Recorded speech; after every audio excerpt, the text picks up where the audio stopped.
Hi, Jason. Hi. First question I have, is there any good person in this show, in Ozark? Well, I think they're all good. They just because of their decisions that they've made in their life, they manage to justify doing some pretty bad things, and so I guess that's what makes them interesting characters. What makes the show interesting. If they were all sort of rational, polite people, it wouldn't really be worth your time. We deal with a lot of rational, polite people in our lives, and they're not worthy of a show. It's not that interesting. So these people are all pretty flawed, but they're good people. Mm-hmm. How would you encourage someone to watch the series? Because apparently it's a show about a guy who launders money, but then it has a huge universe behind it. How would you explain it? I think it's, the good news is that the concept is simple, in that somebody's trying to carve out a good life for himself and his family, and he's just taken a bit of a shortcut and doing something that's not very ethical, and something that's illegal in order to get that leg up. So that's a pretty simplistic thing, something we've seen in different movies and television shows. But ultimately, what makes you appreciate something and stay with something is if the execution is good, if the quality is good, and the writing is fantastic on this show, and the crew is incredible, and the cast is incredible, and there's a really fine level of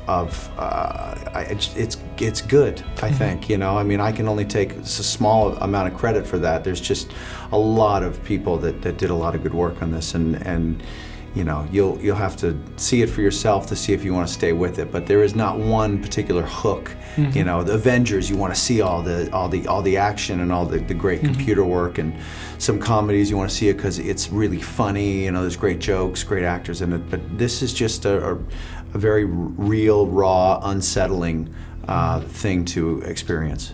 What about Marty and Wendy? Because they blame each other for their situation, but they keep together. Why do you think is that? Well, they're involved in a bit of a business partnership because we find out in episode 8, it's a flashback episode, why they started doing what they're doing.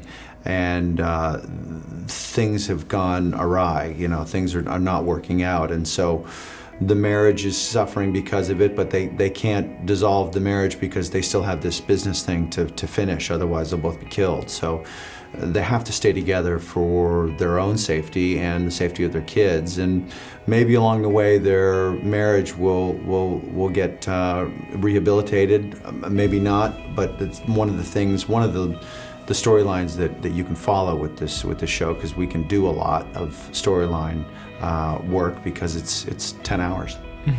Do you fear, because I've heard some comparisons to Breaking Bad, do you fear any of these comparisons?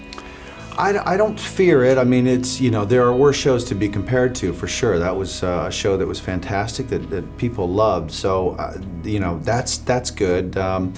And comparisons to things before, I think, is inevitable with anything, with music, with film, with television. It helps contextualize things for an audience and say, well, if you like that, you might like this. So I appreciate that. I think people will quickly realize that there's a very different feel to this show.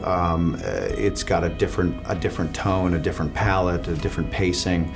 The central premise is similar in that this is a normal man going through a dangerous world that he's not really equipped for, but has to adapt. Other than that, I hope the quality is half as good.